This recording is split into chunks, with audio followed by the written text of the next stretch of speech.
So this is Born to be Wilder, and this is my team for this weekend. The new and improved Sheffield United, and I'm going for it. I'm going for it, and you'll see that in a minute. So my team to start off, and let's just have a minute just to look at these graphics, by the way. Of course, in goal, it's the #1 goalkeeper in the Championship, Michael Cooper. What a player this boy is. I can't say enough about him. Every week I praise him. I'm sure you guys do too. He's fantastic. He has added such a different level to us as a club.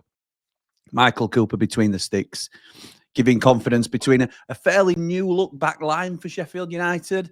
We're going for Harry Clark at right back. I think it's harsh on Gilchrist. Does Alfie drop out of the squad with this 6 loanee rule? Oh, it's not ideal, is it? But Harry Clark, coming off a good performance at Derby, keeps the shirt.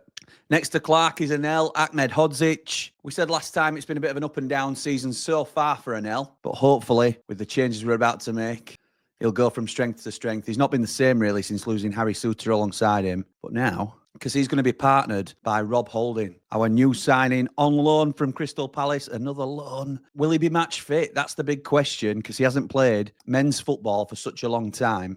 I understand the concerns, but if there is a chance of him playing, I think the calibre of player that he can be, over 100 appearances for Arsenal, don't forget, he levels us up, and I think it's a no-brainer to include him in this side if he's fit and able to play. Next to them is the best left-back in the Championship. I will have no debate about it.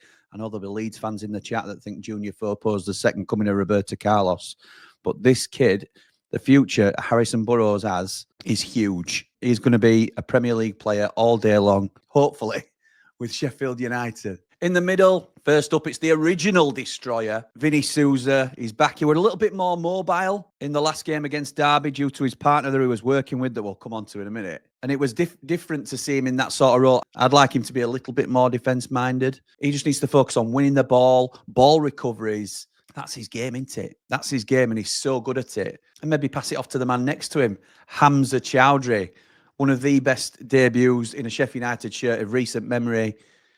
Got man of the match in his first appearance in the, well, I say in the red and white, we're in the away kit, but this will be his first appearance in those historic red and white stripes. Hamza Chowdhury, the man that we've got an option to buy. What a signing this lad's turned out to be. Sidi Peck continues to get the much needed rest. Sidi can obviously come on and replace one of these lads in the middle, but Hamza Chowdhury starts alongside Vinny Souza in my team. On the left-hand side, it's Ben Brereton Diaz, the match winner against Derby County. Brereton Diaz comes into this side and improves us. I know he played on the right-hand side against Derby County, which I thought was a little bit different to what we expected, but you'll see where I'm going with this.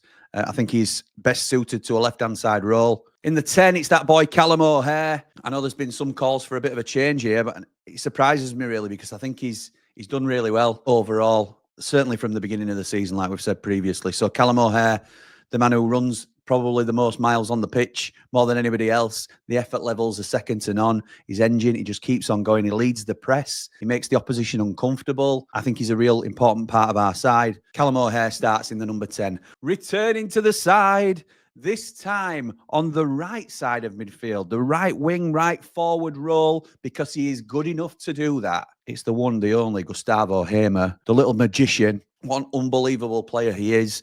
And the beauty of these three is that you can interchange them. Gus and BBD can switch sides if needed. Gus can drop into the 10, O'Hare drifting out wide. There's a lot of changing and transitioning that you can do with this lineup. I really like it. And they are all supporting our starting striker. Boom, boom, boom, boom. Tom Cannon's in the room. This boy is going to be some player for us. And I stand by it. Tommy Cannon is the next one that I am saying will come very good for Sheffield United. Got an assist last time out. Set up Brereton Diaz with a lovely bit of intricate footwork in and around the box. Hopefully they can start to build a bit of a partnership together. Would love that. So this is my team. Michael Cooper in goal. A back four of Harry Clark, Anel Ahmedhodzic, Rob Holding, who may well take the captain's armband, really. Is it a bit much, maybe? Harrison Burrows. In front of those, it's the Destroyers, the tag team of Vinny Souza and Hamza Chowdhury. Get through them if you can. Thou shall not pass. In front of them, a championship dream team of Ben Brereton Diaz, Callum O'Hare, and Gustavo Hamer. Is this cheating? Look, Every game in the champ is difficult.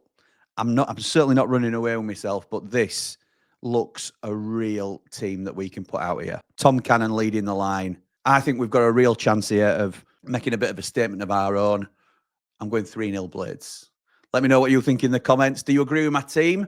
Some might put Campbell in there. I understand that. Some might want a more traditional right winger like Raksaki or Brooks in there. I understand that too. I've heard some shouts for Callum O'Hare to get a rest and Gus to move into the 10. Let me know what you think down below. But that was Born to be Wilder.